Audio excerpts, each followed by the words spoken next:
সালামু আলাইকুম। এই ভিডিওতে আমরা সেল, ফ্লোর এবং রাউন্ড নিয়ে আলোচনা করব। সেলের কাজ কি এবং ফ্লোরের কাজ কি, এটা যখন আমরা প্রাইস নিয়ে ক্যালকুলেশন নিয়ে কাজ করব, প্রাইস নিয়ে কাজ করব, তখন এইগুলো আমাদের প্রয়োজন হতে পারে।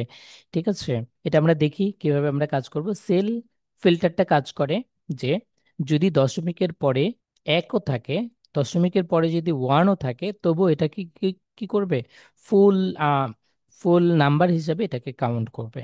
ঠিক আছে, এটা একটু আমরা দেখি যে সেলটা কিভাবে কাজ করে। আর এই ভিডিওটা আমাদের কত নম্বর ভিডিও? 13 নম্বর ভিডিও। এটা আমাদের 13 নম্বর ভিডিও। টু ডিভাইডার দিয়ে দিচ্ছি। ফাইন। এটাতে আমরা কি কি নিয়ে আলোচনা করব? সেল নিয়ে আলোচনা করব। সেল নিয়ে আলোচনা করব, তো এই এক্সাম্পলটাই আমরা নিচ্ছি। ওকে, ফাইন। তাহলে আউটপুট হিসেবে আমরা কি পাবো? আউটপুট হিসেবে আমরা 5 পাবো। ঠিক আছে, দেন এটাকে রিলোড দিচ্ছি, দেখতে পাবো 5। যদি আমরা এখানে 1 দিই, তবুও আমরা দেখতে পাবো যে এখানে 5 আসবে। তার মানে দশমিকের পরে যদি আমাদের ফুল সংখ্যা প্রয়োজন হয়, যে দশমিকের পরে যাই থাকুক ফুল সংখ্যা দরকার, তাহলে আমরা সেলটা ইউজ করব। ঠিক আছে। আর ফ্লোরের কাজ কি? ফ্লোরটা হলো সেলের উল্টাটা। সেল যেরকম দশমিকের পরে যেটাই থাকুক ফুল নাম্বার নিচ্ছে, ফ্লোরটা ঠিক উল্টাটা কাজ করে, যে দশমিকের পরে যাই থাকুক সে এই দশমিকের আগের যে নাম্বারটা সেই নাম্বার হিসেবে আউটপুট দিচ্ছে। এটা আমরা যদি কপি করে আউটপুট হিসেবে দেখি, এখানে দেখতে পাবো যে আমরা 4 দেখতে পাচ্ছি, যা বা এখানে যদি আমরা 7 দেই এবং এখানে রিলোড দিচ্ছি, দেখতে পাবো 7 7 দেখতে পাবো। ঠিক আছে, তাহলে ফ্লোর এবং সেলের কাজ আমরা বুঝতে পারলাম। এরপর আমরা রাউন্ড নিয়ে আলোচনা করব। রাউন্ডটা কি? রাউন্ডটা হলো যে নিয়ারেস্ট যে নাম্বারটা আছে সেটা দেখায়।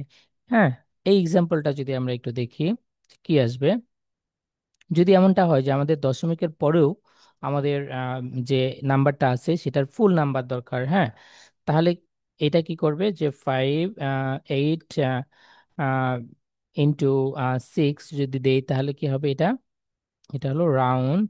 দেখি এটা কি দিয়ে আউটপুট হিসাবে, রাউন্ড হিসাবে 9 দিচ্ছে। হ্যাঁ, যদি আমরা এখানে 8.4 দিই, তাহলে কি দিবে? 8 পয়েন্ট, শুধু 8 দিচ্ছে। তার কারণ কি? এইটা যদি দশমিকটা, দশমিকের পরে যদি এমন সংখ্যা থাকে যেটা 5 অথবা 5-এর চেয়ে বড়, 5 অথবা 5-এর চেয়ে বড়, তাহলে সেটা কি করবে? 1 হিসেবে কাউন্ট করবে। আর যদি 5-এর নিচে হয়, তাহলে সেটা 1 মাইনাস করে দিবে, মানে যেটাই থাকুক এই যে দশমিকের আগের যে নাম্বারটা সেই নাম্বারটা শো করায় দিবে। ঠিক আছে, এইটা হলো সেল, ফ্লোর, রাউন্ড। যদিও বিষয়টা সিম্পল, বাট এটা ভেরি ইম্পর্টেন্ট।